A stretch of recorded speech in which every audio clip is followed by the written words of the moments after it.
smart way to support healthy blood sugar management. Backed by science, Omega XL is a natural anti-inflammatory with over 30 free fatty acids proven to help reduce inflammation at its source. Learn more online or ask your local pharmacist.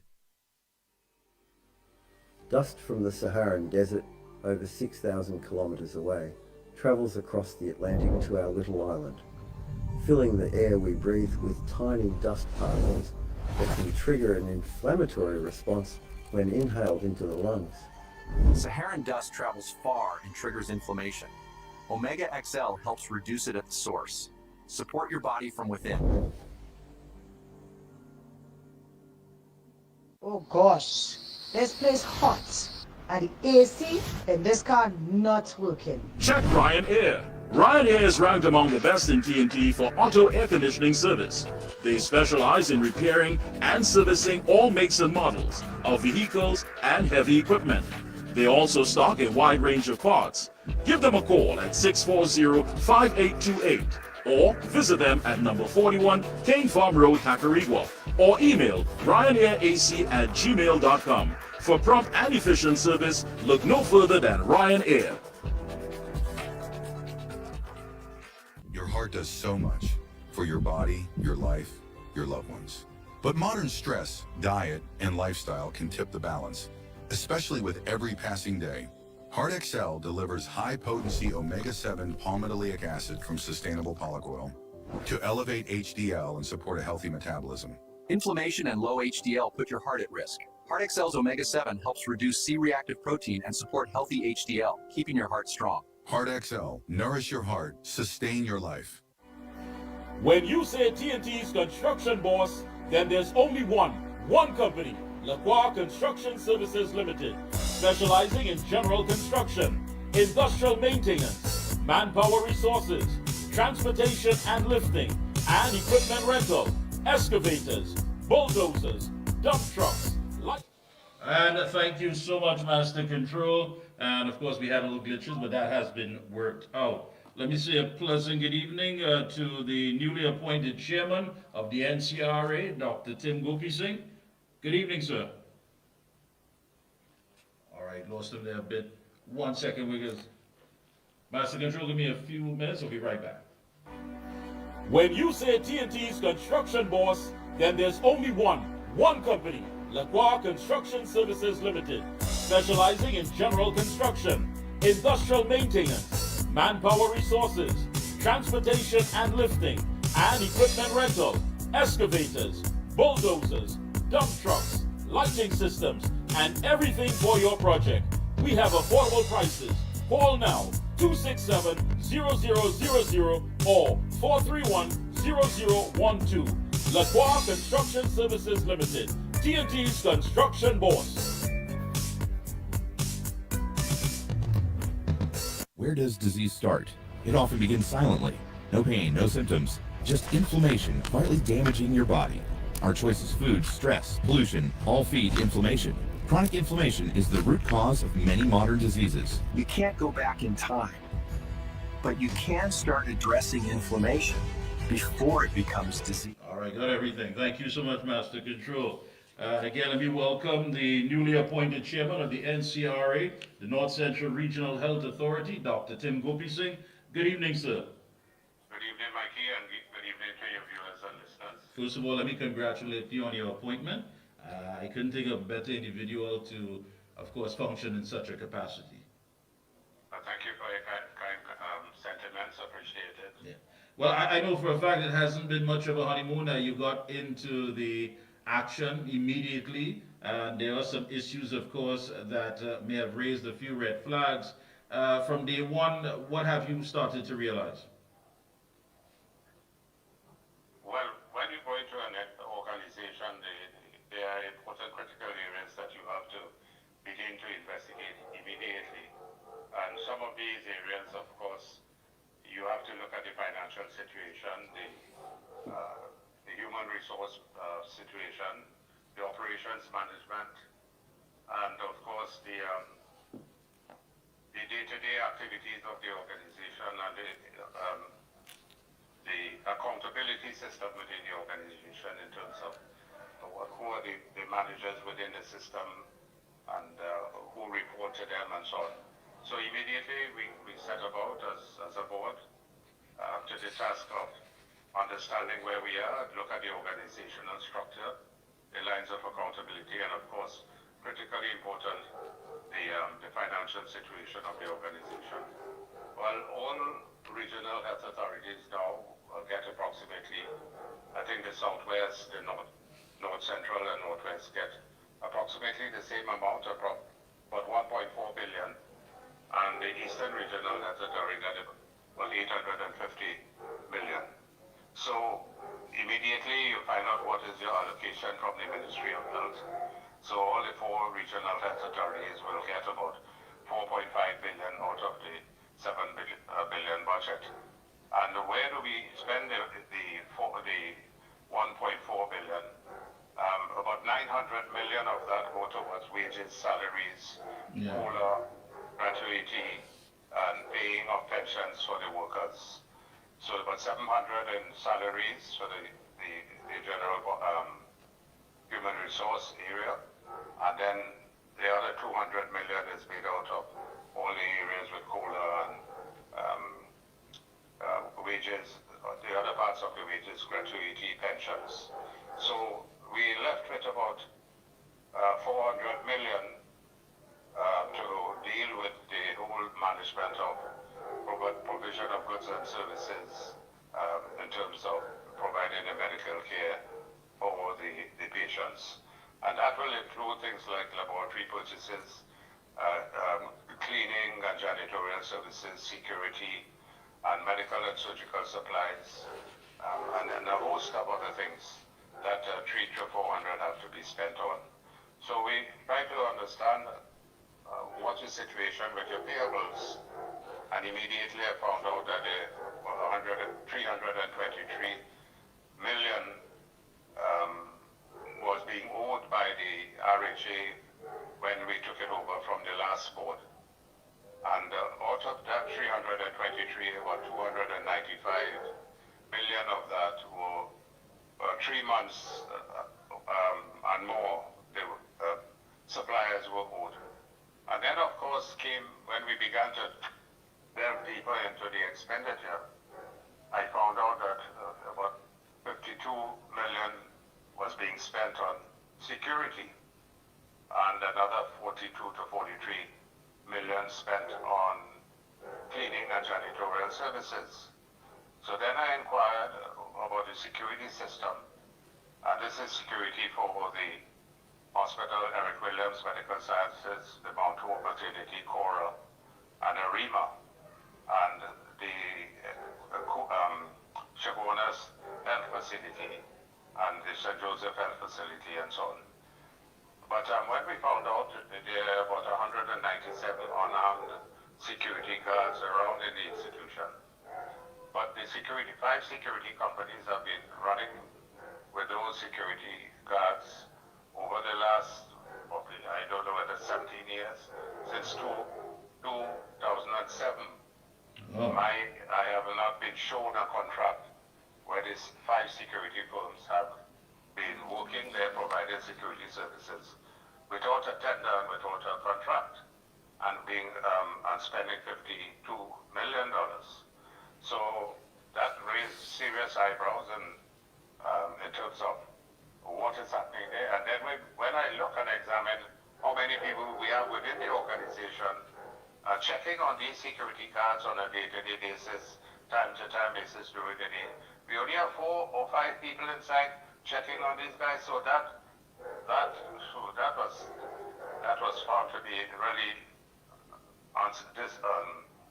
a major problem, and which we are now trying to solve. The other area, we have about between 60 to 70 janitorial, same day type of staff, same day daily paid workers, staff, about 60 or 70 of them, and who will embark upon some cleaning as well. And we still ending up paying about 42 million to cleaning companies. One company getting about 1.3 million a month, another getting about 600,000 a month. So we began to delve delve deeper into it, and we're now trying to determine where they're cleaning, how much, and we still have to pay for reagents. So owing $323 million, $52 million for security, $42 million for janitorial, and then in addition, the last CEO spent about $4 million on an agricultural project in the area there, growing agricultural produce and utilizing workers from the RHA and paying them overtime on the evenings when they're looking over the garden. And that has been going on since 2023. And we don't know, I didn't know what was happening there. So I stopped it immediately. And that, we're not running a center of excellence for agriculture. We're trying to run a center of excellence for healthcare, to provide effective healthcare in a cost-effective and timely basis for citizens of Trinidad and Tobago. We have a population probably to cover more than about 500 to 600,000, because we're getting overflows from the northwest part of Trinidad. We're getting overflow from the eastern part of Trinidad and some from the central part where we are focused. But we have a very unhealthy population in Trinidad. We see approximately 400 patients in the emergency department at Eric Williams, both in the adult and in the pediatrics. About 120 patients in the pediatric department and about 300 and something to close to 400 in the adult area. And then laboratory investigations, the ordinary lab tests that we do for patients from time to time. There are over 6 million lab tests that the MCRHA do over the period of 1 year. And that includes all the hospitals. But you can imagine 6 million lab tests and the cost for doing that. So I met with the doctors recently, the senior doctors, the managers of the different departments in medicine, surgery, accident and emergency, radiology, and intensive care and so on. And I asked them to bring their young doctors for some degree of training so that these young doctors do not overprescribe requisitions for lab tests when you don't need so many at one time. So that's one area we're seeking to control. Yeah, but I have to ask you, Doc, and I'm sure people who are listening and watching the program, I mean, you have a wealth of expertise in the field of medical care. I mean, also in the education system. You're a former education minister. You have a wealth of knowledge in politics. I mean, I look forward to reading your book whenever it's published. And the list goes on and on. And at this time, one would think at this time that you would simply say, you know what, I just want to relax, kick my heels up, be with my family. Well, was this something, because when you look at it and all that you're saying, here it is, you have to deal with the fact that some people were inside there playing a mass, as we say in local dialect, because you're talking about monies being spent here, there, and everywhere, but the care service, that care service for us as citizens just wasn't there. I mean, you spoke about the fact that the delays in being, having these patients getting the care that they want, those who are sitting in wheelchairs, sitting on benches, some just laying there on a stretcher, or perhaps sitting on the ground. And it makes you wonder, I mean, why take up such a task at this point in stage in your life? Well, God has been good to me. I'm in good health, and thank God for it. And God has given me the ability. Well, I think I'm 51 years a doctor now, having trained at 4 universities and worked in about 18 hospitals, worked and trained in about 18 hospitals around the world. So God has given me some degree of ability and knowledge in the health sector and management and so on, beside my academic work being in the dean. But Mickie, may I remind you, you were younger in those days. I was chairman of the Northwest Regional Health Authority in 1997 under Mr. Pandey. And then 2 years after that, he asked me to run the North Central Regional Health Authority. So I was chairman of these two areas for 28 years ago. But now things are indifferent. Things are different. We opened a medical school in 1987. I was part of that. And when this Mount Eric Williams was being built, I was already a doctor at the Women's Hospital in 1981 and saw the construction of this in 81 to 85, 86. When NAR came into government in 86, they said we can open a medical school. I had about 5 senior professors, and I was the junior one around helping them. And they say you can open a medical school, but you have to be self-sufficient.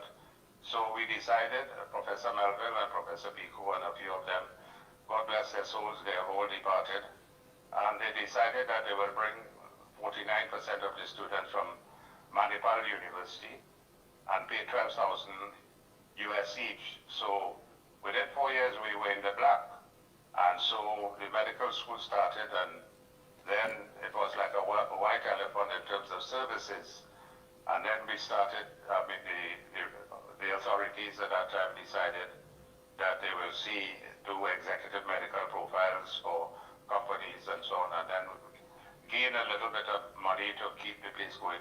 And it's just around about late 98, 99, the place became very active. And so that's when I began to serve as the chairman there as well. But there are a number of areas that we now critically analyzing, and the board is very eager to move forward, and we're getting the support now of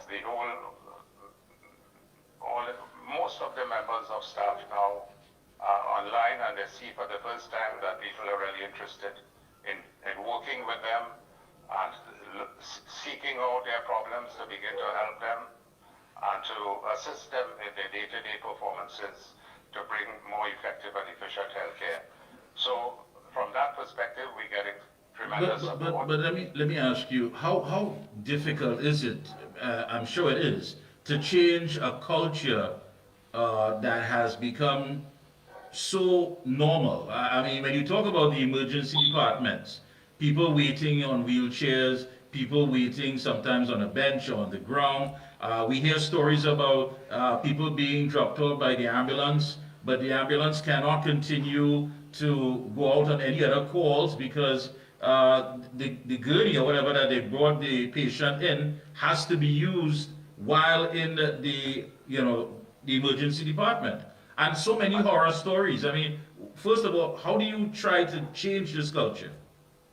Mickie, you have come straight to the point that you in fact echoing the sentiments that we echoed when we were in opposition for many years, and that is one of the main areas that the Minister of Health and his team, which includes all of us, we are working expeditiously to deal with. We are looking at the triaging system at the emergency department and dealing with the ones that need emergency care immediately. And so therefore we have to get the operating theaters going as fast as possible. We have to get more trolleys and wheelchairs so that we can get the ambulances to go back on their journey. And we have increased the amount of staff, house officers and registrars and consultants at the emergency department. We're going to improve the customer service department then.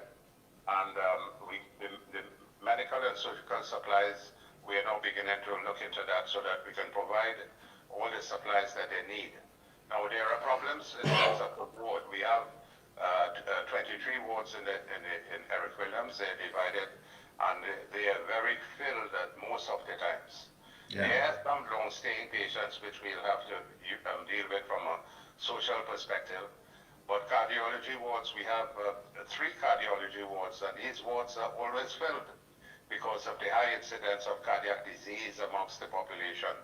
And then you can't send the cardiac patient home. So we are looking at ways and means of extending the bed population, trying to make sure that we have enough beds so that we can admit these patients very quickly.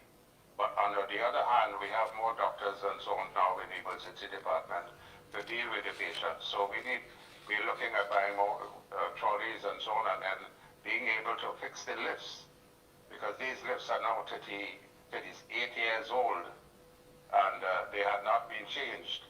So we have 14 lifts in the complex, and about 6 for between the major wards and emergency department. And 2 Sundays ago, we had some degree of sabotage and all the lifts went down. I went there with the team and we were able to try and get the people to assist us to help repair the lifts and bring it back up to scratch. So far, they're doing well.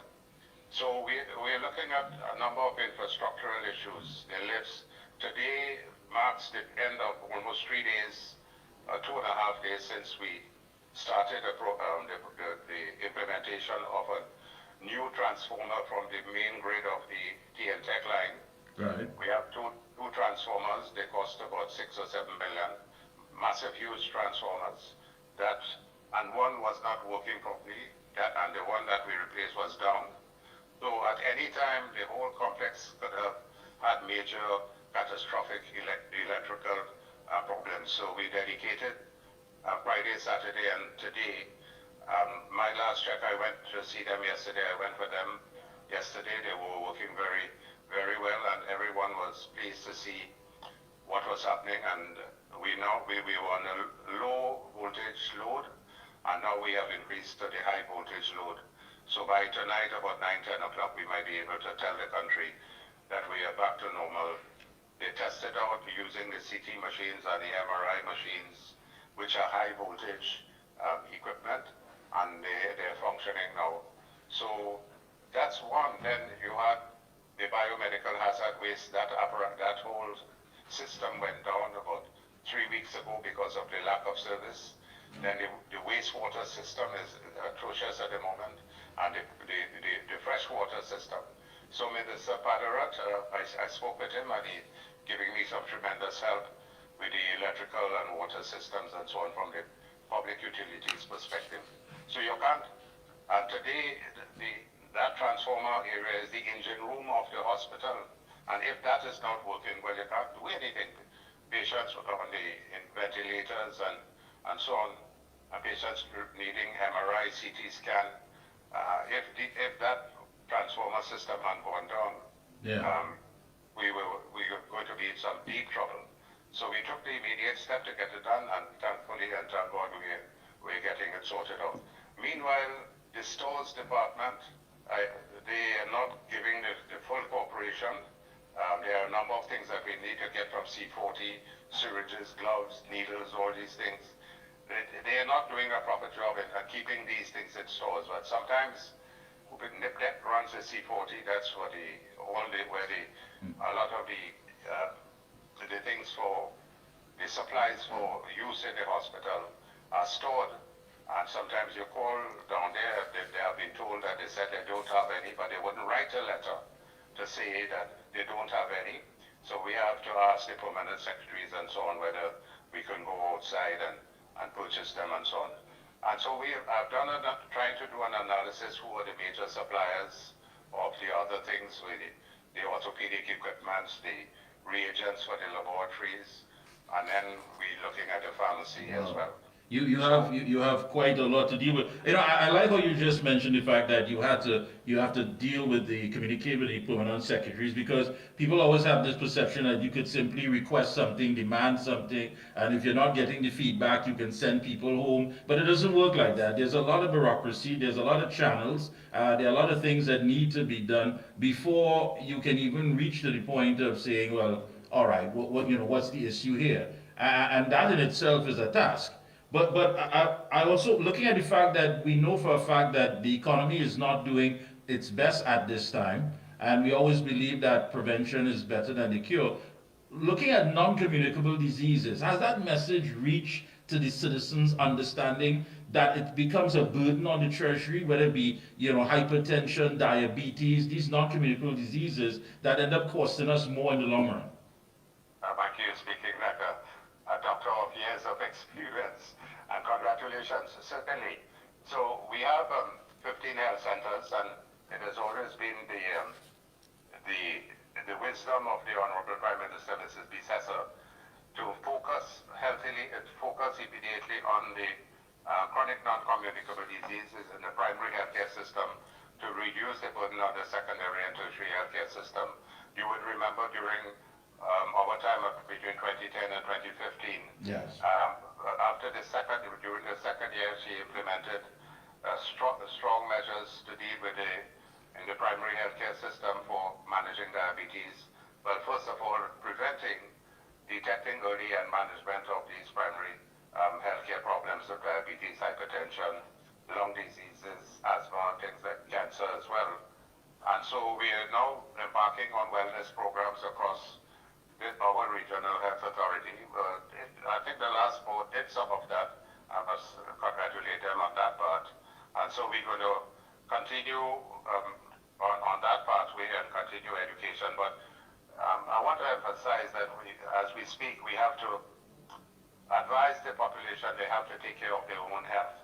There are certain things that you can deal with within your diet and your exercise programs to help to prevent the onset of diabetes and hypertension. If they reduce and take care of a lot of patients who have developed hypertension, and obesity is a major contributing factor, high sugar intake, and so on, and lack of exercise. So we are spearheading a number of programs to deal with that now, and it will take some time, but we will get it done. And so from the Ministry of Health, they will start some education programs at a national level to tell the population, well, look, we have to take care of ourselves and prevent the catastrophic diseases which cause you to be admitted into the hospitals from complications of these basic problems. Before we wrap up, people who usually go to the pharmacies and to request their medicine, that is of course in the hospital, and they're not getting it on a monthly basis. Are you going to be looking into that as well? Oh, certainly. We're looking very critically at the pharmacy situation. There are certain pharmaceutical drugs that the doctors prescribe that are not within the CDAP program. Yeah. Within the healthcare system. These are some very expensive drugs as well. But you see, when a doctor sees a patient, he doesn't know very fully well what are in the pharmacy. So he will prescribe certain pharmaceuticals which are not being carried under the health program. So when patients go and they say, well, they're not getting the drugs, these are some of the pharmaceuticals that are not included under the program for the Ministry of Health. So we have to do some education. We're having more pharmacists. We're having a more effective systems at the pharmacy. I'm trying to get the areas centralized, air conditioned, so that patients, doctors, pharmacists, clerks, everybody is suffering at the front area of the EWMSC. So just 3 weeks we have taken over, Mikey. Yeah, I know. But you know, again, what scares me is this culture that has been accepted for far too long. I mean, you have to make some changes, and sometimes you're going to rattle some cages. But ask me, perhaps just, you know, answer this for me. Why is NIBDEC in charge of the stores department? Why can't the NCRHA deal with that directly? I think by law it fell under NIBDEC. Okay. For a long time at the Ministry of that response from the Ministry of Finance. So I think there are some moves ahead from our Minister, Dr. Bodo and Dr. Sicharan, to speak with the Honorable, well, of course, they have to get the okay from the Honorable Prime Minister to reach the Minister of Finance so that some changes and amendments will have to be made to that system. And NIBDEC is a very inefficient and incompetent, not NIBDEC, but the C40 stores, which falls under NIBDEC. So they are not being monitored properly by the company of NIBDEC. That's right. And they have a lot of things that are backed up from time to time without being given to the regional health authorities. That's why Dr. Bodo, in his first or second week, was able to say, as minister, 80 million of pharmaceuticals had expired. So that system there, about 600 million spent on a yearly basis on the purchase of pharmaceuticals by an administration. And so there's a certain amount of basic things that can be given. There are certain others that we will find difficulty in providing to the patients as best as we can, but we'll try our best at all times. All right. It's early still, and I know you have a lot of work to do. I want to thank you so much. And again, I wish you and your entire team the best of luck, because it makes it better for us as citizens to get the service when we get there and have the best service possible. So again, I know it's not going to be easy, but I believe you're up to the task. Well, thank you, Mikey, and thanks for the confidence you're trying to display. But we will work as hard as possible, as smart as possible, and efficiently as possible. I have a great board with me. We have two good ministers, and we have an honorable Prime Minister who is dedicated to helping the citizens of Trinidad and Tobago. So at my stage, Mikey, it's really an honor and a privilege to be able to do something, continue to do something for the people of Trinidad and Tobago. And this is an avenue where I have a lot of strength. Being a doctor for 51 years, a cancer specialist for 38 years, and a gynecologist for 45 years, and some training in 18 hospitals around the world. Let me give back something to my country. I understand. Thank you so much again. It's been a pleasure having you on, and we'll be checking in with you periodically and get an update on how things are shaping up. All right, Mikey. Thank you. Very much. Appreciate that. Thanks a lot.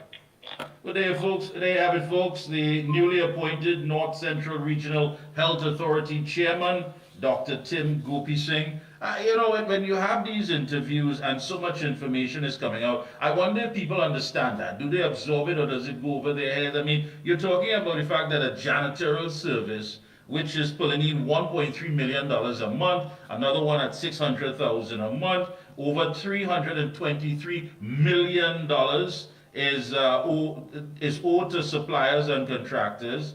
You have a $4 million agricultural project with the Ministry of Health. I mean, how did that come about? Is it being used to feed the patients, and who approved this?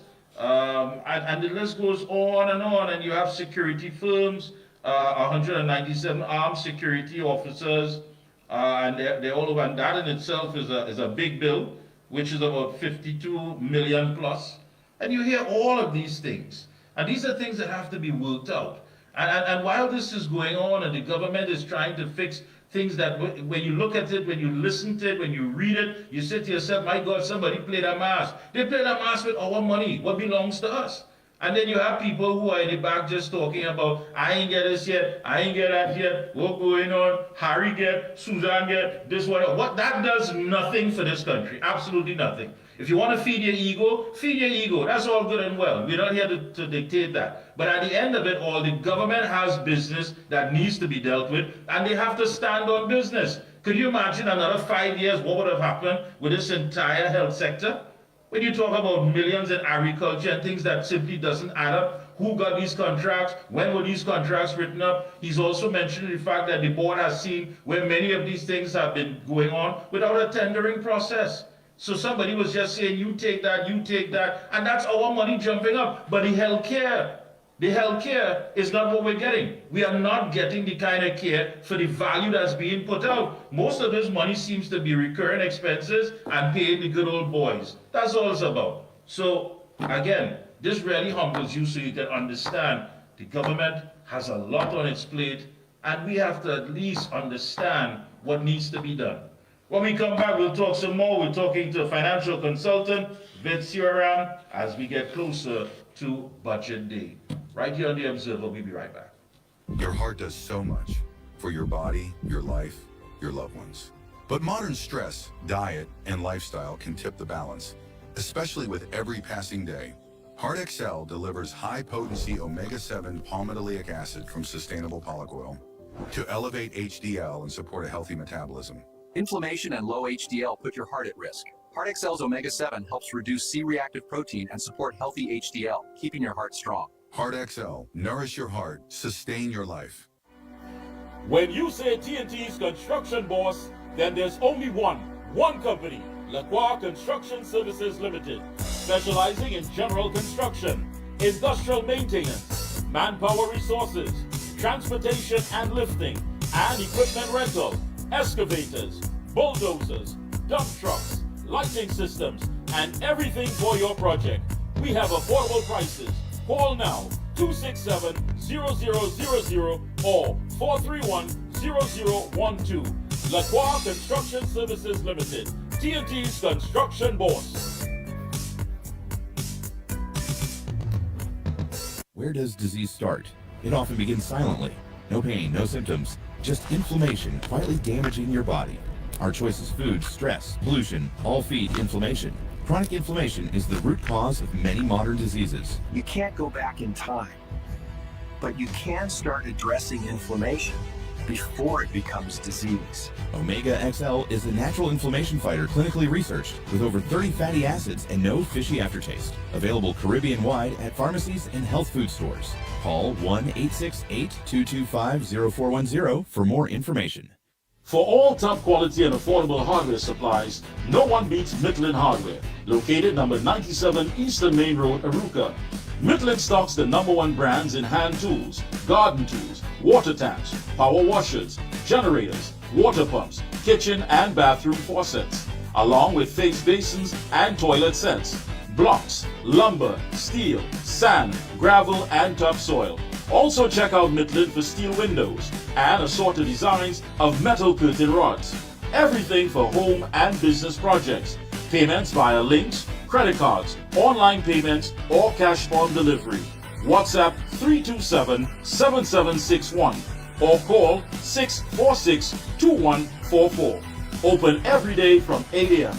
From foundation to finish, it's all at Midland. Is high blood sugar the root cause of diabetes? Most people think high blood sugar is the problem. The truth, it's inflammation. Insulin resistance is the root cause of diabetes. Reducing that inflammation is key. Omega XL is a natural option. Not fish oil, but a patented green-lipped muscle extractor with over 30 fatty acids, including EPA and DHA. Clinically studied, backed by over 30 years of research. Stay tuned. Omega XL. Power your health.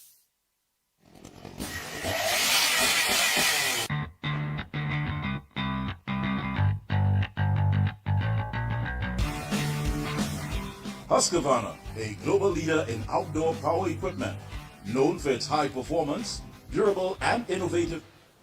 Thank you, Master Control, and we are back. We are back as the Observer.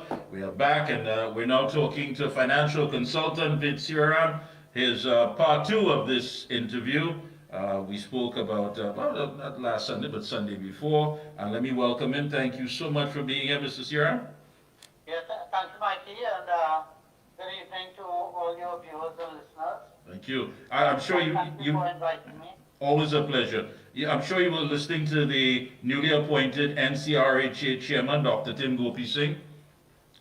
Yes, yes. You know, when you hear about all of this money that was going in any which way, a 4 million agricultural project, security firms, janitorial services, you know, it just doesn't add up. And again, when you look at what we're getting, or what we were getting, as far as, you know, healthcare, based on customer service, it just didn't add up. People going to the pharmacy at the hospital and returning home say, listen, they don't have my medication, I don't know how I'm going to make it, what's going to happen. And here we have the finance minister who said recently that the population has to temper their expectations when it comes to the upcoming budget. He said promises will be delivered over 5 years rather than 1. Now, that's not fair. When we hear about all this wanton wastage, and knowing now that we have to basically try to be frugal, you know, and try to see how best we can run on less. And yet there are people who will expect more on this less that is going to be dished out. What are we looking at for the upcoming budget, in all reality? Right, so a new government is in place, a new set of boards are in place.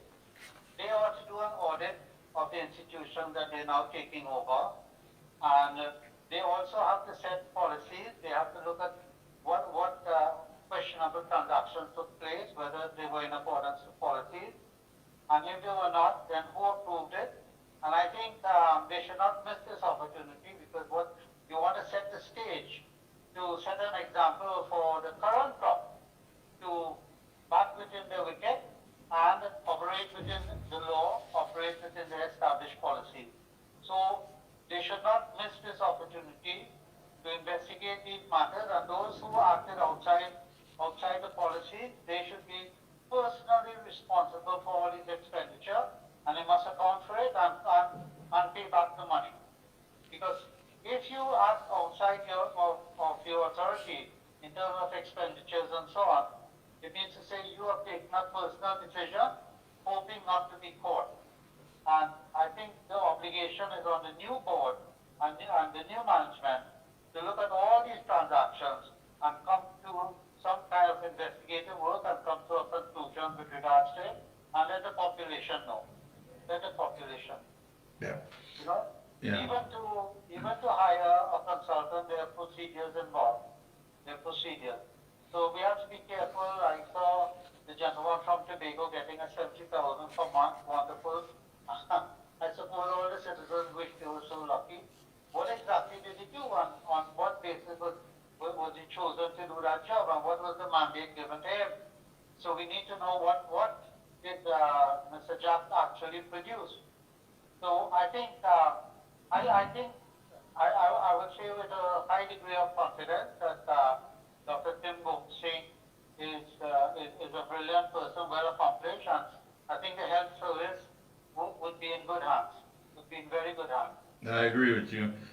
And again, when you hear about all of this and trying to hold folks accountable, at the same time, we have a country to run, and this country needs money. Yes, yes, yes. So I think we come to the budget now. Yeah. I think, and I've been saying for years, Mikey, and you know that, I think you'll confirm, that we, Trinidad, have been in a deep hole for many years and getting deeper and deeper. Now, the opposition may not have gotten all the facts, but now that they are in the hot seat, they are in a position to get all the facts with regards to how bad the Trinidad government finances it. I want to differentiate because people talk as though the government is equal to the rest of the population, equal to businesses. But there are three distinct segments in society. One is the householder, that's ordinary person. One is the government, and the third is businesses. So when we talk about a budget, it is why we say it's a national budget. It's really a government budget to say where they're going to get, how much money they need to execute a strategic plan going forward, and how they're going to raise that finances. Now, over the years, I'm sure you will remember that I'm saying that the government and the Ministry of Finance, who have been there, that is the personnel within the Ministry of Finance, they've been there for years. They've been misleading the country because they are understating expenditures. They are understating cash outflow to the extent of about $9 billion. This government has a chance to explain to the population the extent of the deficit and how they're going to manage facing that deficit going to the budget 25-26. Yeah, I agree with you. Now let's look at some of these things we've spoken about so many times. At this critical point where we know that money is not in abundance, food security. We've heard so much about that. I mean, administration come, administration go. We've heard about this food import bill and the fact that these food prices, what are we looking at? Yeah, we are looking at a basket of problems. Right? And sometimes when you look at a basket of problems, you ask economist one, how do we solve it? They'll prescribe a particular approach. You ask economist two, you have country planner three, all of them will have a different approach to it. However, in any situation, in my view, there's a best approach. And there are two critical challenges that this country is facing. One is a shortage of effect and crime. Shortage of effect and crime, high crime. Now they both converge at one point where you solve the FX problem, crime will also go down because then you will generate economic activity and people will be employed in a sustainable basis. So let's look at the FX problem. Yeah. Now the FX problem, it is my view that you cannot diversify diversify an economy with a overvalued currency. However, the government is committed. They say, look, we want to hold this exchange rate as long as possible, no problem. But there are other levers to pull. There are other levers to pull, Mikey. Right. And they're very simple levers. You don't have to go to anybody. All government can say, I'm increasing my duty and taxes on luxury items. That's all they have to say. Because government has to, remember, the country employment depends a lot on government expenditure. Right. So if government gets in the revenues, they'll be able to share among the population until the economy is truly diversified. So government can easily do that. You don't want to move the exchange rate? There's a problem with it, but if you're already committed, we'll keep it at 6.75, etc. You hold that there. So you increase your duties on expensive items. Who wants to buy expensive items? Let them pay the taxes. That will go into the coffers. And that is precisely what the Donald Trump is doing by raising the tariffs. Right? That's one. Secondly, I was suggesting that the government tell the banks who are holding surplus currency, in other words, hoarding US dollars. Now we have to understand what exactly is hoarding. Hoarding is you're hoarding a US currency or hoarding dal, hoarding rice, anything that the country is is experiencing a shortage of. And a person in the chain, supply chain, starts holding on to that for the sake of holding on and to make money in the event of a devaluation. That is hoarding, and in my view, it is a criminal act. It is against the national policy. Let me explain again, further explain. The role of the central bank and government is to keep stability in the foreign exchange market, stability, right? If I start hoarding, I am going against the national interest. Because the greater the shortage I create, the greater the pressure on the exchange rate. Do we see that connection? Yes. We see that connection. So that is against government policy. It is against the central bank policy. Clearly. So they have to correct it and instruct all the banks to reduce their excess foreign exchange holdings to not more than 5% of their US dollar deposit. That's a liability, not more than 5%. Right? So that will bring in roughly about $2 billion US dollars into the system that will give the SMEs some breathing life as we go along. There you go. But Mikey, that is a short-term measure. We don't want them to use that money and go and import all kinds of things again. Okay. We want them to do something else with it. So what is the something else? The something else is start local production so that we can truly diversify the economy and create sustainable jobs. So we say, where can we really invest this US dollars? And I hope in the budget that they fully understand what is diversification and what industries that the government should be supporting. I'll give you one, just one. And this is under the umbrella of recycling. There are plants today, modern plants today that you can buy that could recycle tires up to the quality of new tires at a low price for providing what I would call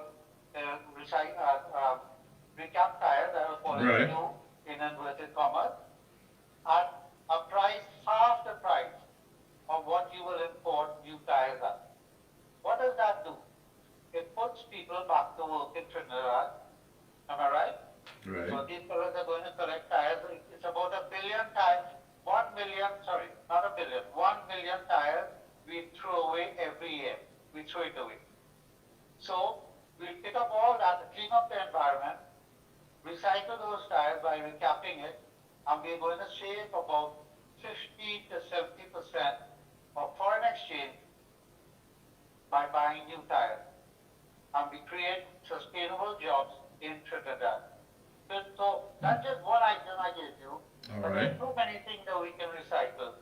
So hopefully the the government will look at the problem holistically and conserve foreign exchange for investment purposes to diversify the economy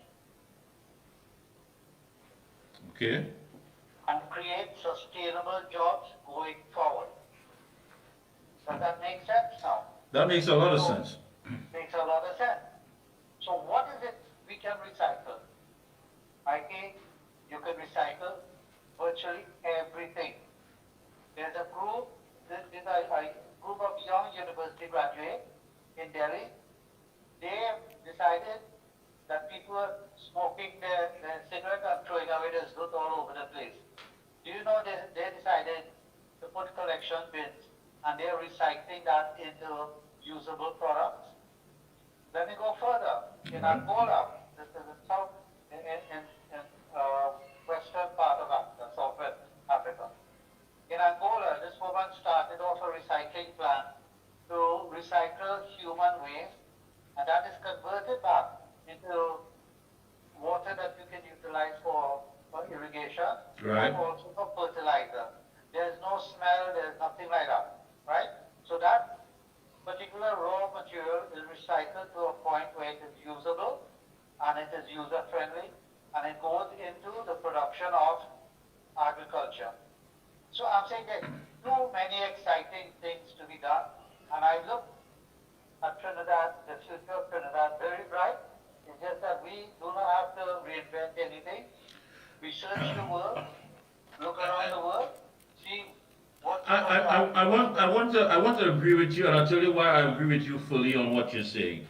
I think the time has come for us to start thinking outside the box. I mean, you're hearing people saying this, that it cannot be business as usual. Changes have to be made, and some very strong, bold changes have to be made. I would do away with the Ministry of Planning, and I think it's time we have a Ministry of Innovation and Implementation. Exactly. Now, I just want to go a little further. I think we should establish and give recognition to a Ministry of Recycling. I don't know where it fits in within government, but that should be.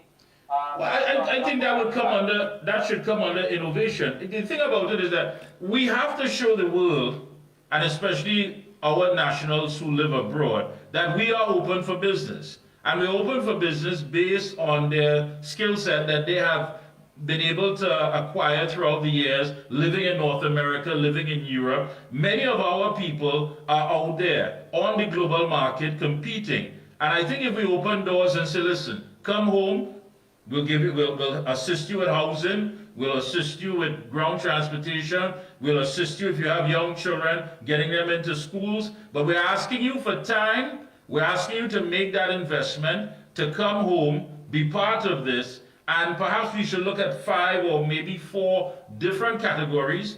You spoke about recycling. I'm certain there are other innovative areas that we can look at, renewable energy, you name it, and say, listen, you have 3 years to come up with something that can look as though we're ready to go to market, and you have 2 extra years to get it ready to have it compete on the global market.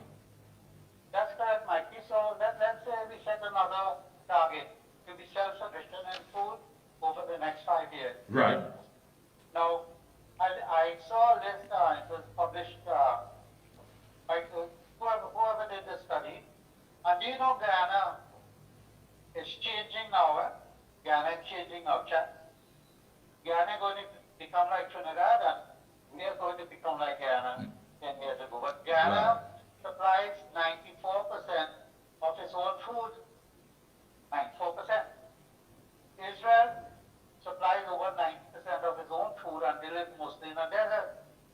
Saudi Arabia, they are mining water, subterranean, and they are now able to export food. So you tell me in Trinidad, there's so much rainfall, probably 80 inches, 70 inches, 60 inches a year. There's so much wonderful, I would call it very good soil. And you tell me, we're still importing. Yeah, what we're importing? We're importing corn from Thailand. You believe that? We are importing dried sorrel from Egypt. You believe that? Yeah. We are importing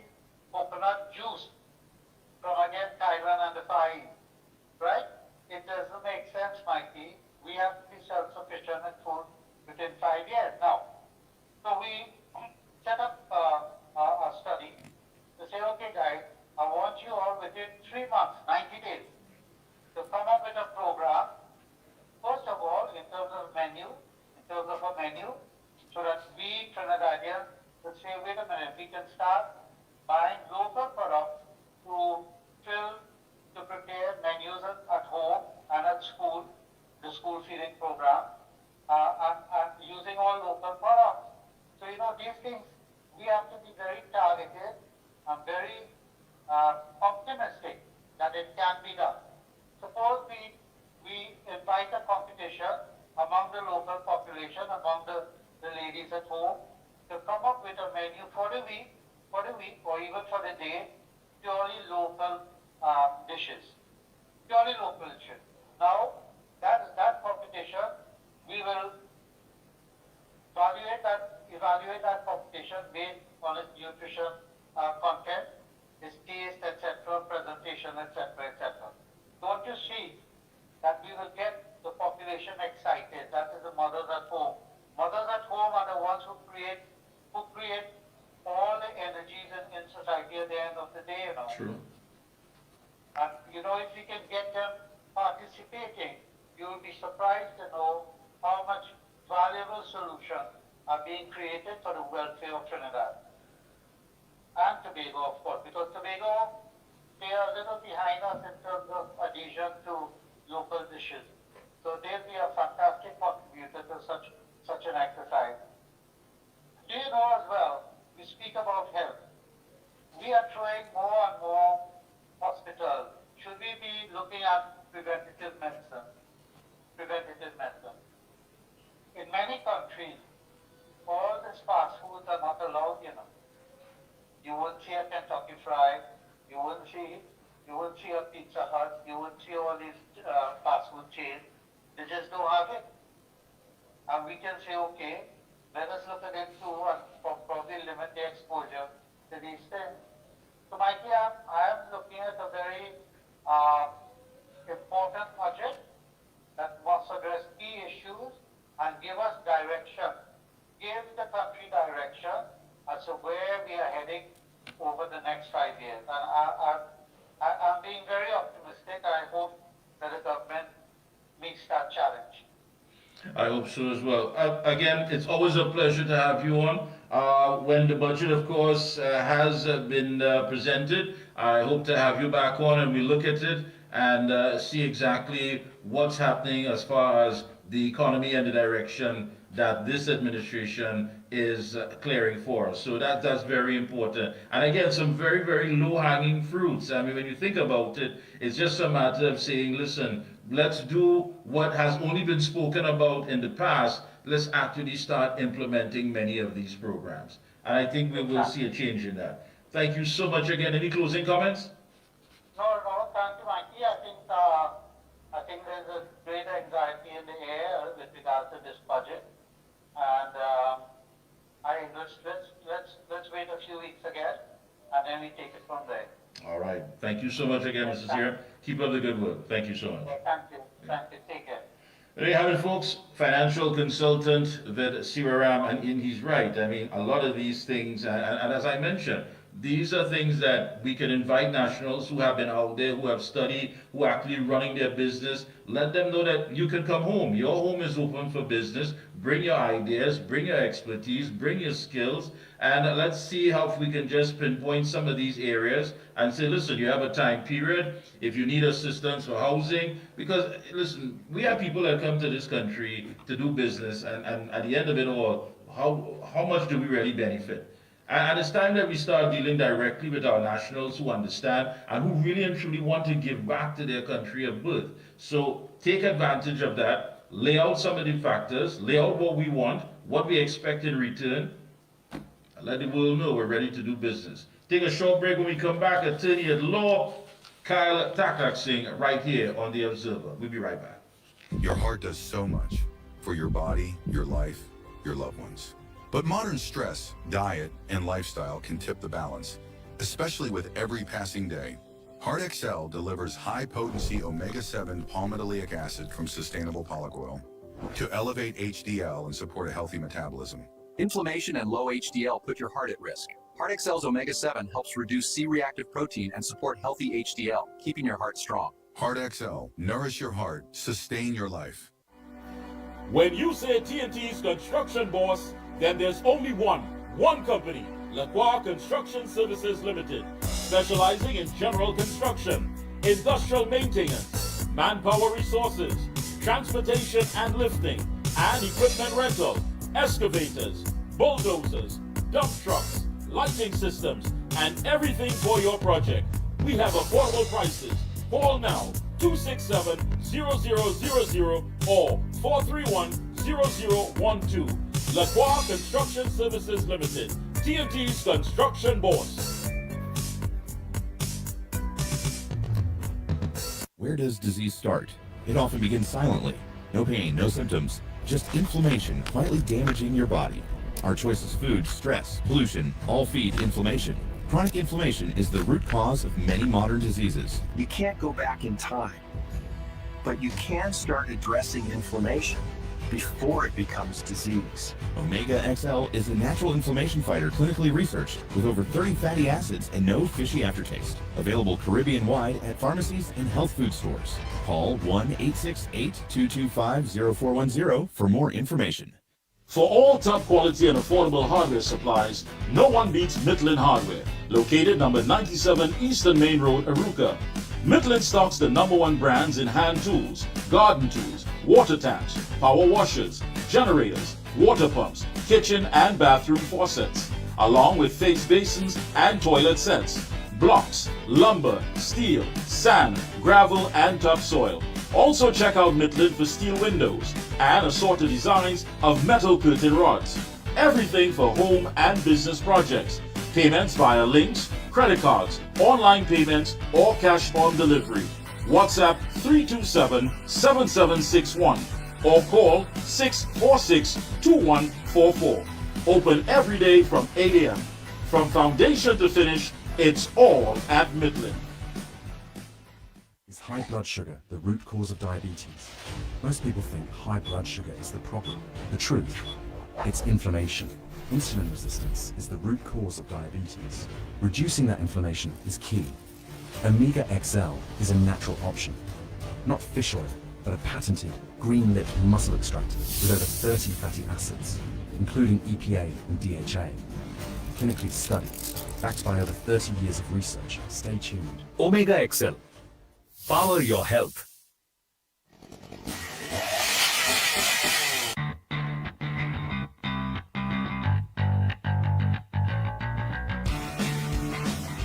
Husqvarna, a global leader in outdoor power equipment, known for its high performance, durable and innovative products, tested and proven by generations of professionals. Full after-sales and service support whenever you need it. Contact Provar Distributors Limited, 223-9438 to find a dealer near you.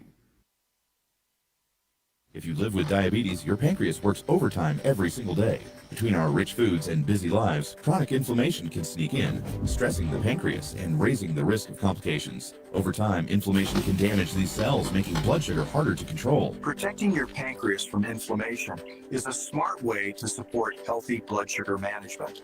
Backed by science, Omega XL is a natural anti-inflammatory with over 30 free fatty acids, proven to help reduce inflammation at its source. Learn more online or ask your local pharmacist. Oh gosh, this place hot. And the AC in this car not working. Check Ryan Air. Ryan Air is ranked among the best in TNT for auto air conditioning service. They specialize in repairing and servicing all makes and models of vehicles and heavy equipment. They also stock a wide range of parts. Give them a call at 640-5828 or visit them at number 41 Kane Farm Road, Tacarigua, or email ryanairac@gmail.com. For prompt and efficient service, look no further than Ryan Air.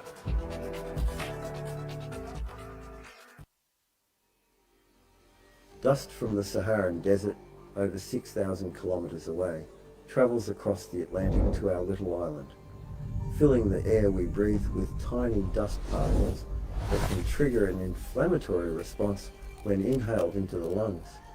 Saharan dust travels far and triggers inflammation. Omega XL helps reduce it at the source. Support your body from within. We are back. Thank you, Master Control. We are back. Yes, indeed. A lot is happening. Getting a lot of feedback. All the good folks online that are locked on. Good evening to you.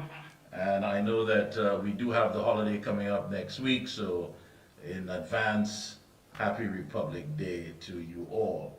Joining us is a man who is no stranger to the Observer. Let me say a pleasant good evening to Attorney at Law, Kyle Tacklerson. Good evening, Mikey, and good evening to you and the listeners and viewers. Thank you so much for taking time out to be with us here on this Sunday. I know usually you are at the CPL finals, but you didn't go this year. But, I understand. I'm more of a test cricket fan, but yes, I occasionally watch the good. All right. Yeah, I want to ask you, government proposes the crypto ban until December 2027. A lot of people are saying that that is going to put us somewhere, behind the eight ball, set us back. This legislation, it was tabled in the House of Representatives by the Finance Minister, Dave Tanku, and it was on the order paper, but was not debated, which was last Friday's sitting. What does this mean? And I'm asking you this in a legal realm of so many people have been talking about the fact that they've joined these groups where they're trading and this one is trading and all of a sudden we're hearing a lot of stories that things aren't going well and if you don't understand the trading, don't get involved with the trading and all of this.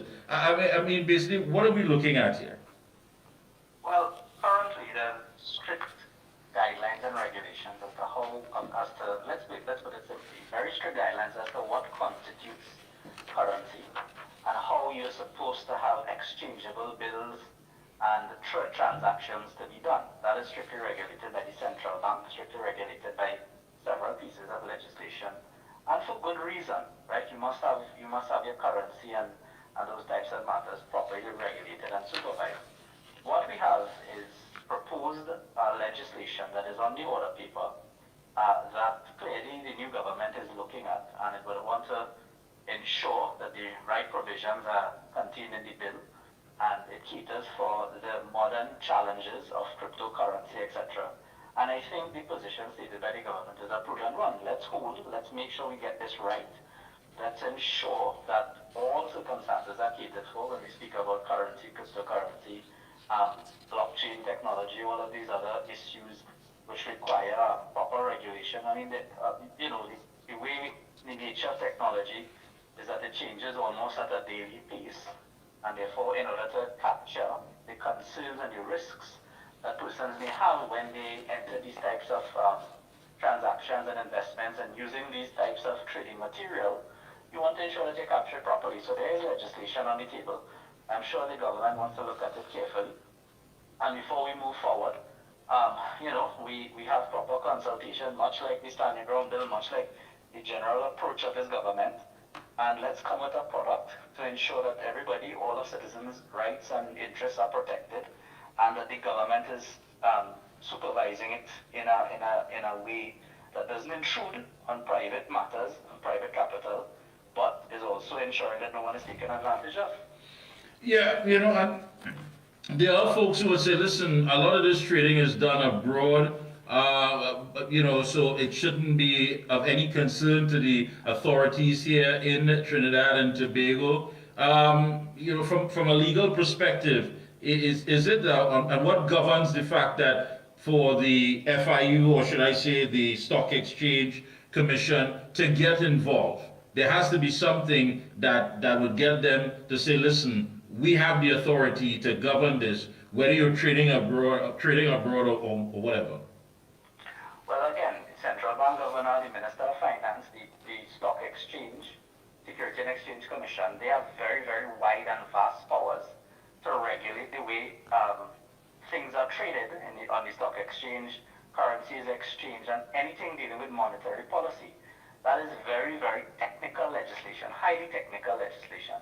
In fact, you usually need to get experts in the field when drafting it. And therefore, with that type of broad power, you want to ensure, again, that you capture all of the scenarios that this type of technology, let's call it as broad as that, can encompass, and you want to ensure that you cater for everything, all of the risks, because ultimately when people use this, you go and you use it, you start trading in this, you think it's allowed by the government, you think it's regulated, only to find out that somebody has scammed you out of it, or somebody has used a medium in the technology that isn't authorized, and then what happens? You then look for justice and redress, and then the first port of call people tend to blame is the government. Why did the government allow this?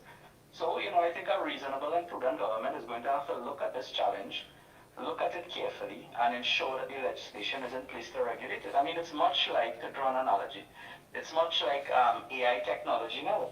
We saw recently that the minister, I believe, wanted to get involved in the AI issue. AI requires regulation. In Europe, you actually have an act in the EU that has been passed to regulate AI to ensure that, when people do those AI videos where they impersonate people and say defamation things, those things can be criminal offenses now in Europe. Misuse of AI. So it's the same thing with this type of technology, whether it be cryptocurrency, blockchain technology, all of these other new methods to replace what is traditional currency and what traditionally constitutes what we call medium exchange in the financial law area. All of these new products that are replacing it and people are trading and bartering on. You want to ensure that it's regulated, it's allowed, it's permissible, because it's really the underpinning to your equity markets. Yeah. If these currencies fall through, your equity markets fall, your business development falls, and they are run on financial institutions, and they can lead you into economic ruin. You don't want that. So proper regulation is required for these things. I'm not intimately familiar with the proposed bill, but I will be looking at it, I promise you, and we could probably have a fuller discussion on it. But as I said, the position seems to be, at this point, a reasonable one. Let's hold, let's look at it, and let's come back when we're sure that this is what we want. I agree with you. Again, when you mentioned the fact that let's have some consultation on it, just like the stand your ground bill, that's very important, because there will of course be different sides to many of these stories, those for and those against. But the fact of the matter is, once it comes into the public domain, that people can actually weigh in on it and express their concerns. There are those folks who say, listen, we're going to be behind the 8 ball, we're going to go back to a Jurassic sort of economy if we don't get involved in this thing now. Now is the time. And I think there are those who may be just, selling that fear because it might be in their best interest. And you're right, mash breaks, come down to the consultation level, and let's hear what the average citizen would want. Perhaps they themselves might embrace it, but on certain terms and conditions. Yeah, I mean, any government and administration, you want to strike the right balance between allowing a free market and people and commerce, and you don't want to over-restrict the way people do business, but at the same time, regulation is needed. So you have to balance regulating with allowing free commerce, and it's always a difficult balance to strike.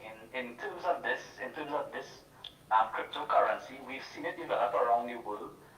We've seen some crashes as a result of it. There have been schemes as a result of it, but people have made millions of dollars, and commerce and business has increased because of it. And the primary incentive is the getting away from the regular banking system, which we know has its own evils that we have to deal with. So it's there, it's attractive, but I get concerned when people want a completely unregulated sector. Yeah. I feel like the people who benefit from that are people who have gotten a head start in it, know the tricks, the traps, and the falls, the pitfalls, but prefer if other people fall into those traps. Yeah. While they maneuver forward. And I feel that you have to strike some type of fairness in the market. So regulation is good, and let's get the regulation right. And another issue with it, obviously, is when you come to these types of technological moving of money or services of value, is of course terrorist financing. You always have money laundering concerns. You have criminal enterprises, because the major criminal enterprises want to move money quick and untraceable. Yes. So how do you treat with that? And those things have to be regulated when you come to cryptocurrency, when you come to any type of this blockchain technology issue. Yeah. So let's pause. Let's look at it carefully. It requires some expert views, not just from lawyers, but from people who actually trade in the commodity. you would probably also, I mean, you're also not going to be inventing the wheel because there is legislation around the world which has regulated this. So I think we just have to choose and look for the one. And you're right. The minister is absolutely right in my view. I support him. Let's take stock of it. Let's look at it carefully. I know he's probably, knee deep in or head deep in preparing for the budget that is coming on. So and he has a tough job ahead of him. And he said that, I think. So let's support him and give him the way he needs to get it right. And I agree with you 100%. Just going back to, the way how many things are lost in transition, especially when it comes to dealing with that from a legal perspective. Here we have an attorney at law, Larry Lala, a man who is well known in the fraternity. And he's one of his postings is that what's the point in telling citizens that you are bringing a law, when he's talking about the stand their ground law, bringing a law to allow them to stand their ground against home invaders, but not telling them your bill is flawed. Because when they stand their ground and kill a home invader, they run the risk of being arrested, charged and having to sit in jail for years, awaiting a trial before they can prove that they did not use disproportionate force in killing the home invader. Now that's pretty strong. As I said, I respectfully disagree with Mr. Lala, senior counsel, on that point. You can't assume that when the government passes a law which forms policy, that the police are automatically going to disobey the major tenets of the legislation, or that the charging authorities, the DPP, is not going to understand the legislation. The legislation sets up a regime which says that you can stand your ground, that you have no duty to retreat, that there are factors you take into account when you exercise your discretion to do it, and there are factors that the police and the DPP will take into account if they come upon a scenario where a homeowner has defended themselves. That, in my view, is sufficient to guide the police and to guide the DPP not to put the homeowner through the adverse consequences of charging and arresting and that kind of thing. Now, to say that that is 100% guarantee, no legislation could do that. There are some people who misinterpret. It may be that the police may feel, well, okay, you stood your ground, I see it, but I need to do a little further investigation because things looking a little fishy here. Did they mad? Was it really a break-in? I'm not seeing any signs of break-in entry, right? So you can't stop the police from doing an investigation at the same time. Now, as it has been pointed out by others and Mr. Lala, there is some legislation around the world which allows for an immediate judicial review of the decision to charge someone who is invoking your stand your ground right or your castle doctrine right. In other words, if the police say, well, okay, I think even though you say you were standing your ground in your house, if the police say that, you tell the police that, but the police say I'm going to ignore that and still charge, you can immediately go before a judge and ask the judge to intervene to quash the charges within, a very short period of time. That provision is included in some legislations. It's not currently in the bill, but that is why the bill is out for consultation. So what I think what people have to do, like Mr. Lala, is respectfully suggest, well, I've looked at the bill, looks like good law, but here you can improve it by putting A, B, and C. Right. Don't start with the premise that why would you put a bill and yet you're not telling people that the bill is flawed, etc. I don't think that's the right way. I think we contribute to the legislation to make it the best legislation possible for our country. And you're right, it doesn't take away the fact that every investigation will have some fundamental process that they do. I don't think the police is, or whoever is just going to come and say, you know what, all right, we take your word and we go for it. No, it doesn't work like that. And you're so correct. And if there was any confusion, one would think that if you're legally inclined and you understand that the onus is on you to explain to the citizenry exactly what it is that they're confused about and give some clarity to it. Give some clarity and make your suggestions as to how to improve it. I think that's the way the citizens have to approach it. Don't attack it for attacking sake. And rather than looking for kinks in the armor and trying to get political mileage, that doesn't help at all. And I think that, really and truly, one has to start saying that, are we expecting too much from certain people who should know better? Yeah. Well, I mean, I await the position of the P&M, when this bill comes to the Parliament, I can't see them in good conscience. Well, let's say I could see them in bad conscience opposing this bill. Let me put it like that, right? But I hope in good conscience that they decide to support this, to give rights to homeowners, to put the fear in the hearts of criminals and not law-abiding citizens, and support the bill and make some good suggestions to improve it. I really and truly hope so. Really and truly. I mean, it's time that, I mean, rather than to use it as a political football, we need to put that power in the hands of the citizenry and have something. Yeah, we have to have something. Can't just be sitting ducks. Any closing comments? No, I just want to say, I think I said it earlier. I wish the Minister of Finance well. I know he's probably working late hours to get the budget right. This is the first budget for the UNC, for the United National Congress government, and I really, really support them, and I look forward to the budget reading. I think that would set the country the path that it needs to get on. I agree with you as well. That would definitely set the economic tone moving forward. Thank you so much again for taking time out. Do enjoy the rest of your evening, and we'll be checking in, of course, with you periodically. Same to you. Thank you so much.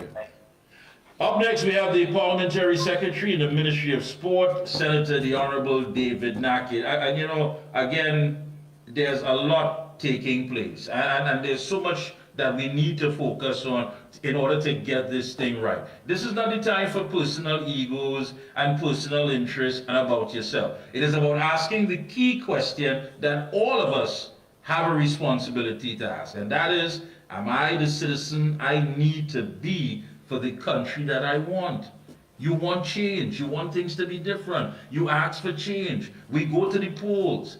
The transition of power takes place without any military intervention, and you have to be thankful for that. You live in a country where you can stain your finger and not stain your body with blood when it comes time to change a government. But then where's your responsibility? Not to take the airwaves and talk about me, I, and I see this one, and I see that one. That's not it. You have to ask yourself that very key question. Am I the citizen I need to be for the country that I want? We want good health care. We're entitled to that. We want good education. Hey, we're entitled to that. We want to be able to walk the streets and not to be victims of crime. Then what is our role in all of this? We cannot just simply be observers to injustice, observers to wrong, observers to the fact that things are not being done the way they should be, and think that we can take ourselves out of the equation. It doesn't work like that. When we come back more, right here, before we close things off, I will be taking your calls, and again, when we come back. Your heart does so much for your body, your life, your loved ones. But modern stress, diet, and lifestyle can tip the balance, especially with every passing day. Heart XL delivers high-potency omega-7 palmitoleic acid from sustainable pollock oil to elevate HDL and support a healthy metabolism. Inflammation and low HDL put your heart at risk. Heart XL's omega-7 helps reduce C-reactive protein and support healthy HDL, keeping your heart strong. Heart XL, nourish your heart, sustain your life. When you say TNT's construction boss, then there's only one company, Lacroix Construction Services Limited, specializing in general construction, industrial maintenance, manpower resources, transportation and lifting, and equipment rental, excavators, bulldozers, dump trucks, lighting systems, and everything for your project. We have affordable prices. Call now 267-0000 or 431-0012. Lacroix Construction Services Limited, TNT's construction boss. Where does disease start? It often begins silently. No pain, no symptoms, just inflammation quietly damaging your body. Our choice is food, stress, pollution, all feed inflammation. Chronic inflammation is the root cause of many modern diseases. You can't go back in time, but you can start addressing inflammation before it becomes disease. Omega XL is a natural inflammation fighter clinically researched with over 30 fatty acids and no fishy aftertaste. Available Caribbean-wide at pharmacies and health food stores. Call 1-868-225-0410 for more information. For all top quality and affordable hardware supplies, no one beats Midland Hardware, located number 97 Eastern Main Road, Arouca. Midland stocks the #1 brands in hand tools, garden tools, water taps, power washers, generators, water pumps, kitchen and bathroom faucets, along with face basins and toilet sets, blocks, lumber, steel, sand, gravel and topsoil. Also check out Midland for steel windows and assorted designs of metal curtain rods. Everything for home and business projects. Payments via links, credit cards, online payments, or cash on delivery. WhatsApp 327-7761 or call 646-2144. Open every day from 8 a.m. From foundation to finish, it's all at Midland. Is high blood sugar the root cause of diabetes? Most people think high blood sugar is the problem. The truth, it's inflammation. Insulin resistance is the root cause of diabetes. Reducing that inflammation is key. Omega XL is a natural option. Not fish oil, but a patented green-lipped muscle extractor with over 30 fatty acids, including EPA and DHA. Clinically studied, backed by over 30 years of research. Stay tuned. Omega XL. Power your health.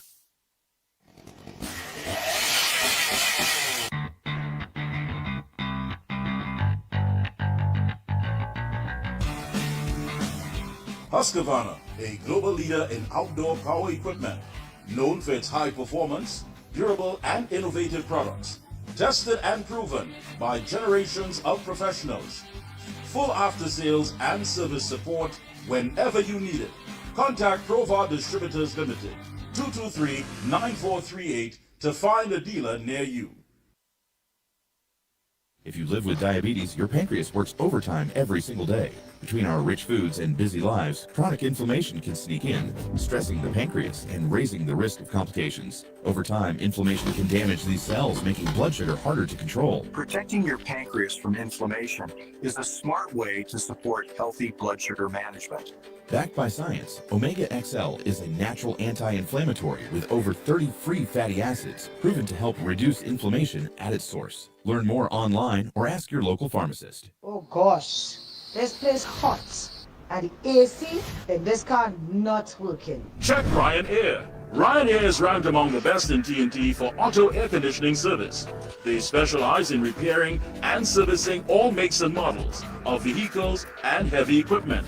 They also stock a wide range of parts. Give them a call at 640-5828 or visit them at number 41 Cane Farm Road, Tacarigua, or email ryanairac@gmail.com. For prompt and efficient service, look no further than Ryan Air.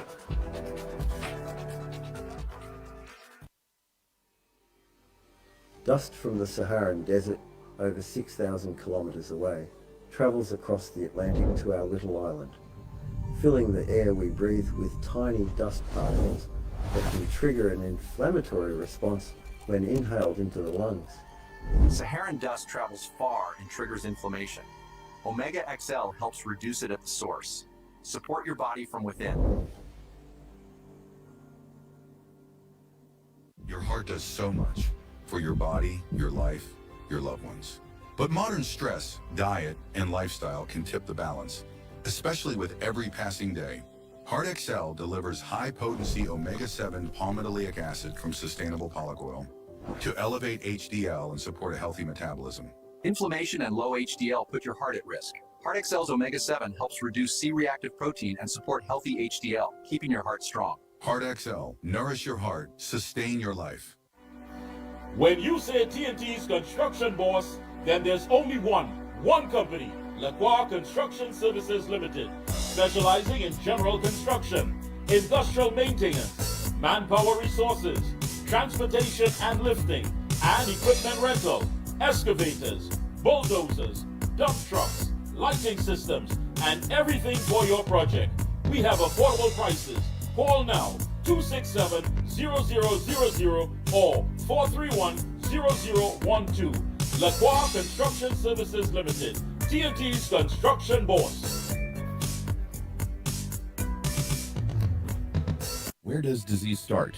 It often begins silently. No pain, no symptoms, just inflammation quietly damaging your body. Our choice is food, stress, pollution, all feed inflammation. Chronic inflammation is the root cause of many modern diseases. You can't go back in time, but you can start addressing inflammation before it becomes disease. Omega XL is a natural inflammation fighter clinically researched with over 30 fatty acids and no fishy aftertaste. Available Caribbean-wide at pharmacies and health food stores. Call 1-868-225-0410 for more information. For all top quality and affordable hardware supplies, no one beats Midland Hardware, located number 97 Eastern Main Road, Arouca. Midland stocks the #1 brands in hand tools, garden tools, water taps, power washers, generators, water pumps, kitchen and bathroom faucets, along with face basins and toilet sets, blocks, lumber, steel, sand, gravel and topsoil. Also check out Midland for steel windows and assorted designs of metal curtain rods. Everything for home and business projects. Payments via links, credit cards, online payments, or cash on delivery. WhatsApp 327-7761 or call 646-2144. Open every day from 8 a.m. From foundation to finish, it's all at Midland. Is high blood sugar the root cause of diabetes? Most people think high blood sugar is the problem. The truth, it's inflammation. Insulin resistance is the root cause of diabetes. Reducing that inflammation is key. Omega XL is a natural option. Not fish oil, but a patented green-lipped muscle extract with over 30 fatty acids, including EPA and DHA. Clinically studied, backed by over 30 years of research. Stay tuned. Omega XL. Power your health.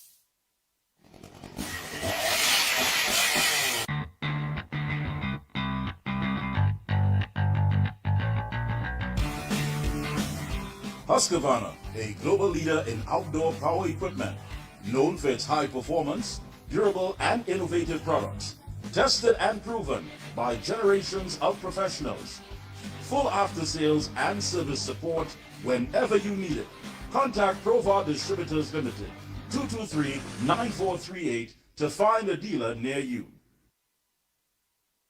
If you live with diabetes, your pancreas works overtime every single day. Between our rich foods and busy lives, chronic inflammation can sneak in, stressing the pancreas and raising the risk of complications. Over time, inflammation can damage these cells, making blood sugar harder to control. Protecting your pancreas from inflammation is a smart way to support healthy blood sugar management.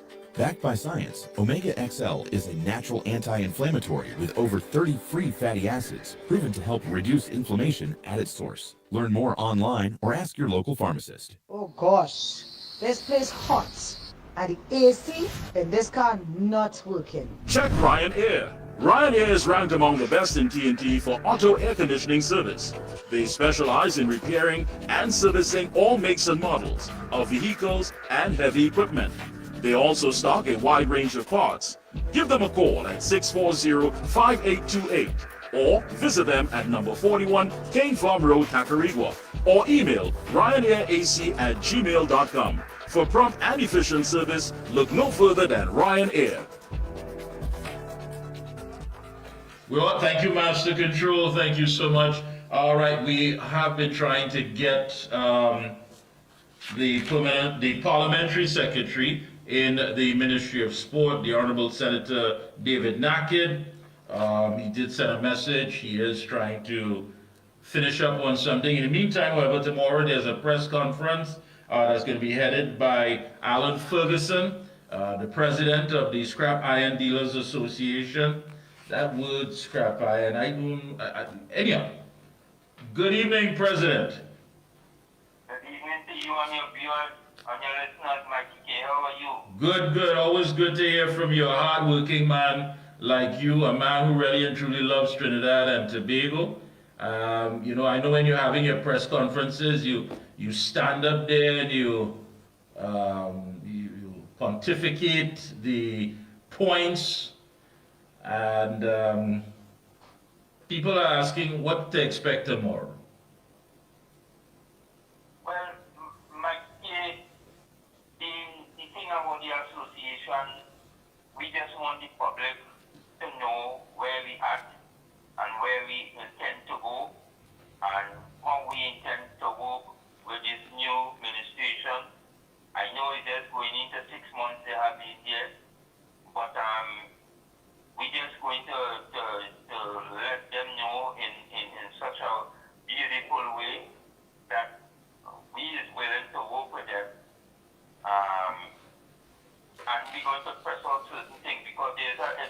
different people on our stage saying certain things, because I think everybody fed up on the fighting and the thing that we pushing for so much a year. It's going into 3 years now since this industry has shut down, and the other administration that's bringing some laws for us to govern this industry. We told them it could not work, it wouldn't work, but we had to show people we were able to give it a try. It couldn't work, it cannot work, because we would have known that an industry like this, where you find that the Port of Spain and Point Lisa, we used to sell out the most containers out of these ports. It would have never been able to continue in that way again, because if you put so much a traffic light for me to reach into Port of Spain, from Chaguanas to reach to Port of Spain, there's so much of traffic light. Every time I drive off, I have to stop. I can't move, because every time I drive for 3 minutes, I have to stop at a traffic light in red. And it continued like that from since they was in power. This new administration, this new minister, agreed that things need to change. New things need to come in to be able for this industry to move forward. All right. And let me ask you this, Mr. Ferguson. I want to be as clear as could be, because I understand the industry has taken a lot of hits. The industry has, that so many people depend on, has not been running at its full capacity. It hasn't been productive for quite a while. So that's the honest truth. But what do you say to people who are saying, listen, man, it hasn't even been 6 months. We listened to Mickie earlier with the new chairman of the NCRHA, Dr. Tim Gopi Singh. And Gopi Singh spoke about the wanton wastage, the fact that you had security firms making $1.3 million a month, some making $600,000 a month. You had workers that they were using to do the cleaning, but yet still they have companies coming from the outside to do janitorial work, which was going up to like about $40 million. And all of these things, $4 million agricultural project for the NCRHA, which is supposed to be dealing with health. When you hear all of these things, and people are saying, listen, man, the last thing this government needs is somebody to come and talk and say these things when they're trying to put things together. What do you say when these things are said? No, well, Mickie, I understand, and I have absolutely no problem with the new chairman trying to put things together. But Mickie, this industry, if the Prime Minister said today, she putting out the list for the people and them who will get the most amount of US, you will see no scrap iron dealer name and that, You will see that. You know why? Because we bringing in foreign exchange to help all the countries. We not taking it away and sending away nothing. We bringing in. So our name will be on the list. And we as an industry not asking for money. We not asking for money in reference to get our industry going. We just asking for some policies and change to make that date and the last administration tie up our neck and chain it up to a post, and we can't move at all. So we're not asking for much. We just asking for our industry to move at a pace that it's accustomed moving with. We have no problem for regulation, but regulation must not be able to slow down the pace and cause you to lose a lot of money. It mustn't be that type of regulation.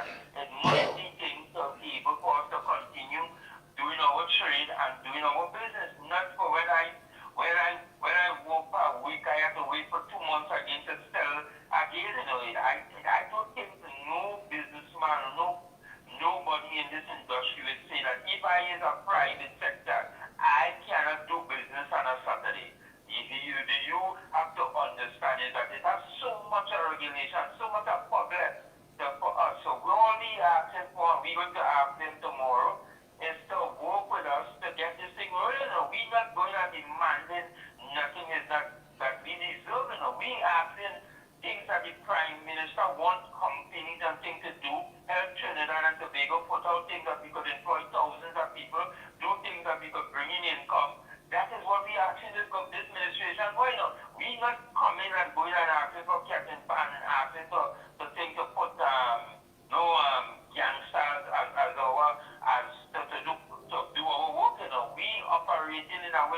the lowest that is get paid out of this industry. You know, if I tell you, I don't know if because the name scrap iron or the name gives is that it is falling off, you know. But when you watch places like India and all these countries out of Trinidad and Tobago, big countries, this industry doing good, and it's helping out thousands of people.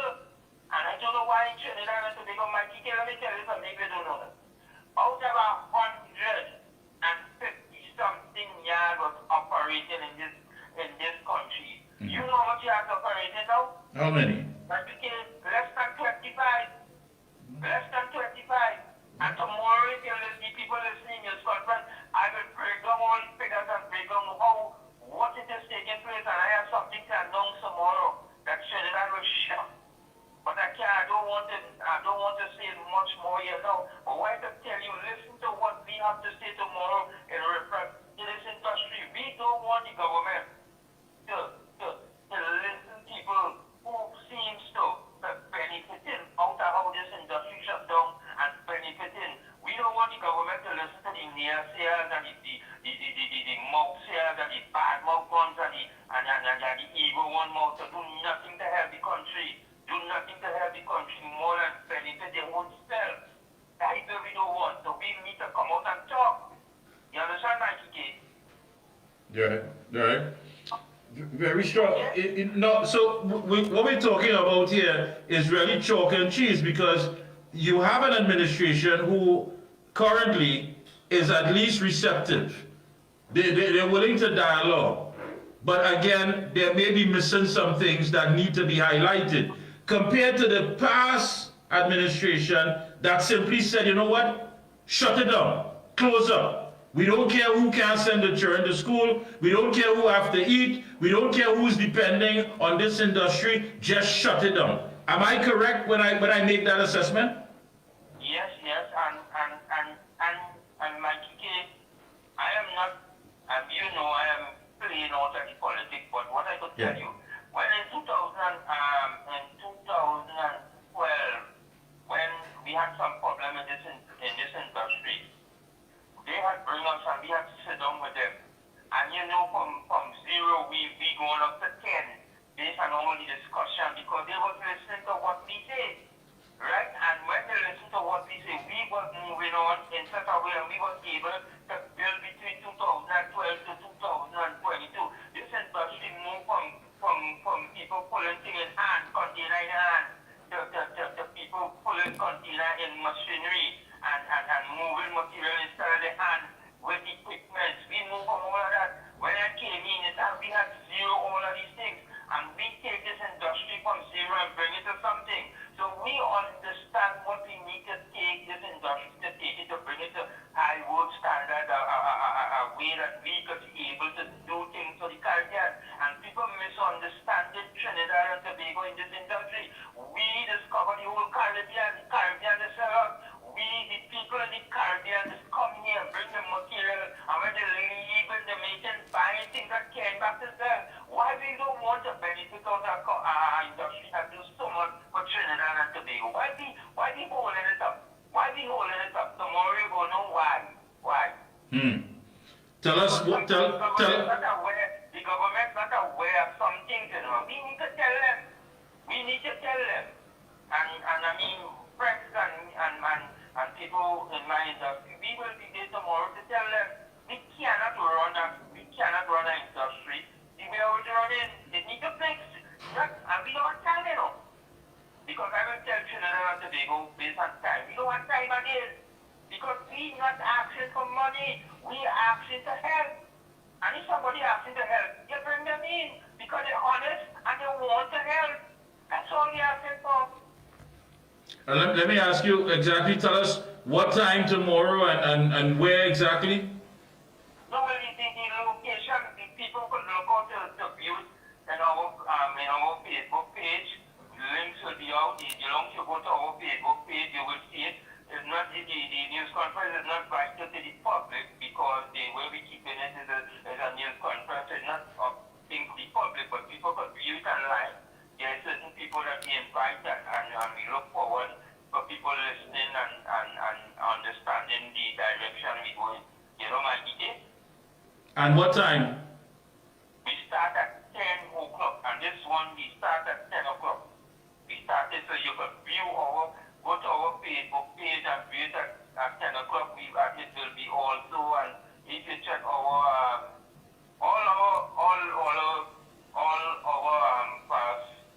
our media page, you could go and look and you could get to see it viewed live. All right. All right, Mr. Ferguson. Best of luck. And I'm glad that you're finally saying what needs to be said. Again, the past administration, let's call it for what it is, the PNM, shut it down. They shut it down.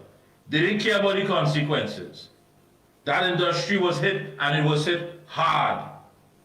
Now you have an administration that is saying, okay, they're communicating, there's correspondence, but there are some issues that need to be highlighted. And that's fair. That's fair. Especially when you're not asking for anything, because at this point in time, after all that wastage, after all that unbridled corruption, my gosh, the last thing we could tell you is that, my brother, if it's money, things are a bit tight. But if you're bringing something, you're offering something, you're helping as far as where unemployment is concerned, getting people off the breadline, producing foreign exchange, being productive to the country, I say all ears, man. All ears. Give you and your industry all ears. Let's hear it. So I wish you all the best tomorrow at 10 a.m. Keep up the fight. No problem, Mickie. Thank you. Thank you for your listening. Thank you.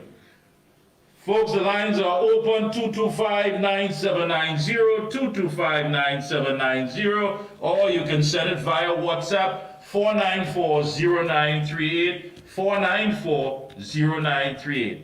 I think we should prioritize, man. Who ain't asking for money but has something to offer? Come and stand up in this line, because we need you. We need you. For the last 9.5 years, they drain, they take, they thief, they rob. And if you have something to offer, and you're willing to say to yourself, listen, I am going to be the citizen I need to be for the country that I want, then you know what production is about. Come on board. If you're waiting cap in hand, you gotta wait a little longer. It ain't easy because it have business that had to fix up. You have to. 225-9790, or you can send your WhatsApp calls, 494-0938. Get in on this evening. Yeah, that's how it has to be, man. Rennie, what's happening, my friend? Love to Strong. Hey, folks, don't forget Strong Heart is an all-natural omega-7 supplement that has been shown in clinical studies to be associated with heart health by supporting healthy cholesterol and inflammation levels. Research has shown that increased blood levels of omega-7s is associated with healthy HDL, which is good cholesterol, and LDL, bad cholesterol, and C-reactive protein. So you have to go. Strong Heart is formulated with a proprietary purified omega-7 named palmitoleic acid. And studies indicate that it supports overall heart health. So keep your love muscles strong with Heart XL. Pick up your bottle today. Lines are open. Let me see what's happening here. Yes. Pleasant. Good evening. Good afternoon, Mikey. Good afternoon to you and to everybody out here. Mikey, how come Penelope Beckles don't know about what happened to these people? How come she not very vociferous here and Amy Brown and all of them about what it is to the Scrap Iron Dealers Association? But I wish Mr. Ferguson could be a hope. He could be a little more vociferous. This Robs and stop trying to keep everything secretive. Because that's how we're coming across, to Mikey. Yes. You remember all the interviews you all had with him? Yes, right? You're right. You remember that? You're right. Yeah, and stop being like he didn't want to rock the PNM boat. Let us see what he's going to do now. Right? Because as you rightly said, it's the PNM that shut it down. That's right. Not anybody else. But I want to know how come like that in Bonnie Penny. But Mikey, they have so much love in their heart and they love poor people. But they had a big gala the Saturday night. Was that Saturday? I think it was, yeah. Yes. Or Friday night. Some one of them. September affair. Some September affair. Yeah. Yes, yes, Yeah. yes, yes, yes. Mind the CPAP workers and the URP, all of them who only feeling sorry for. Why only didn't help, why only didn't take that money and help them? But it's the pretense, Mikey, the pretense that going on in this country. And I like what Kyle Takal Singh said, right? And I'm glad that he made reference to what Larry Lala posted. Because Mikey, let me tell you something, we know they're not going to pass that bill. Along with the PNM independent senators, right? We know, just like what they did with the children's bill, just like what they did with the granny bill, because in here, how Larry Lala sowing seeds of doubt now, and we know that that is not going to happen. And I bet you they put him in the Senate as a temporary senator to help them with that bill. But Mikey, one thing I didn't get to call in last week because apparently I did not call in, I was waiting patiently. That's something that Ken Ali talked about, right? And I really wanted to, I thought somebody would have touched on it, was that the wastewater plant in Borneo from 3 million to 35 million, Mikey. I thought I heard wrong. No, that's right. That's right. You're right. Yeah, that's what it, from 3 million to 35, yeah. Yeah, and you're not here, but they say I couldn't raise it during the week because I wasn't sure what it is I heard, right? But that's ridiculous, and we're penny in them out now. But you want to know how much money was spent on to fix up the residential area, residential official residence, right? But I like what Mrs. Basabi says. I told her that is not important. The money will be taken to finish the schools and them to house the children. Mikey, thanks a lot and have a good time. Have a good one. Thank you so much. The lines are open. We're going to squeeze in some more. 225-9790. Or you can send in your WhatsApp calls. 494-0938. Yeah, well, you're right about that, my friend. You are indeed right. Yes, good evening. Good evening, Mikey. In terms of the Prime Minister said that our budget will be youth-based, and I'm saying if there's a consideration that she could make in terms of the, if you remember Caribbean Storm Basin, yes. Basically, Caribbean Storm Basin was rated number 3 in the world by That's this right. magazine. And we did a lot in terms of, he took the use of the streets and have them recorded in a studio, and I'm thinking that she could have like there could be a public-private participation in the resuscitation of Caribbean Storm Basin would involve one, an injected risk capital from both private shareholders and the state, two, the formation of a board of directors where the financial interests of both parties, shareholders, and the state will be proportionally represented, and three, in an agreement, and the duration of the deal participation can be indicated. So I'm saying that is an opportunity that they could look at, and in terms of the youth-based budget, that is something that she could look at. She could probably have a conversation with the functionaries of Caribbean Storm Basin, functionaries of the city, and probably have a conversation with Robert Armour in terms of resuscitating Caribbean Storm Basin, in terms of her initiative with the youth-based budget.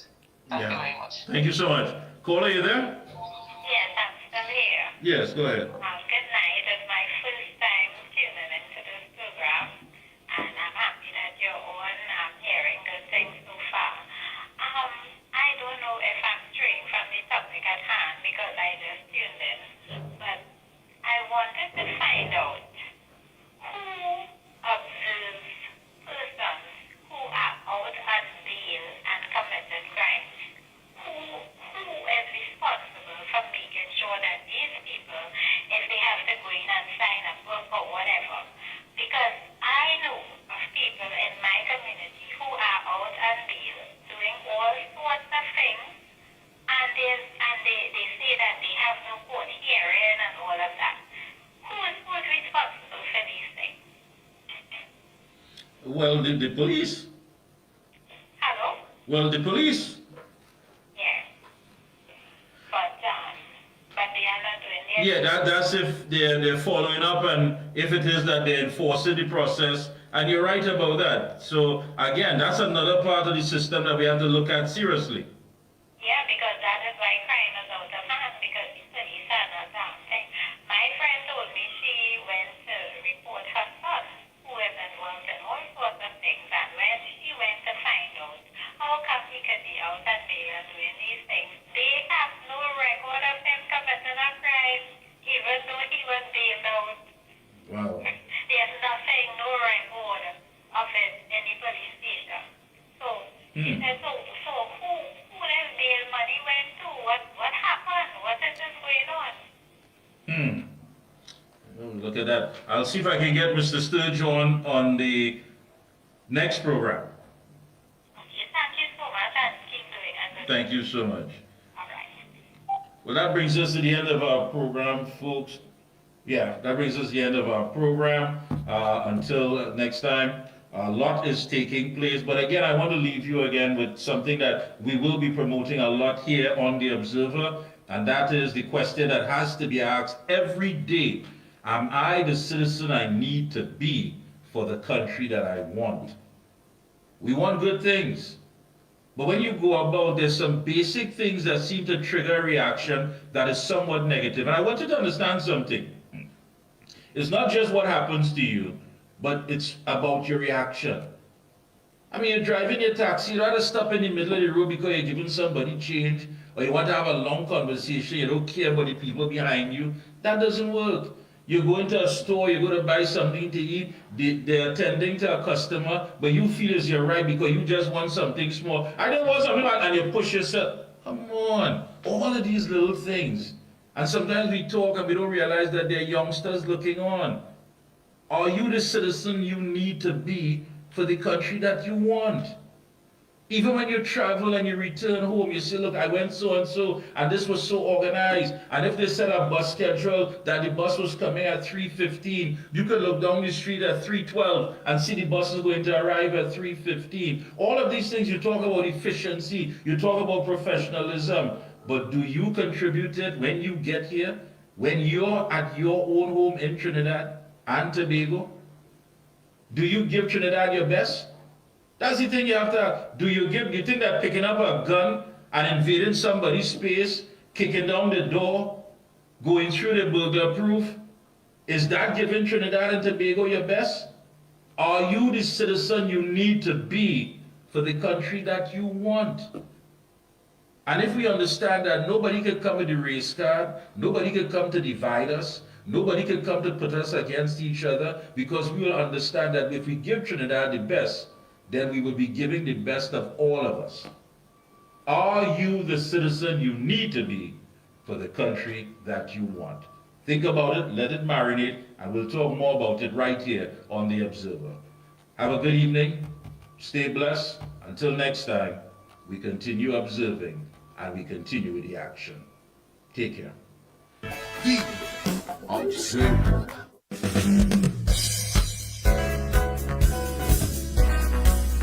We hope, like there's one to spring.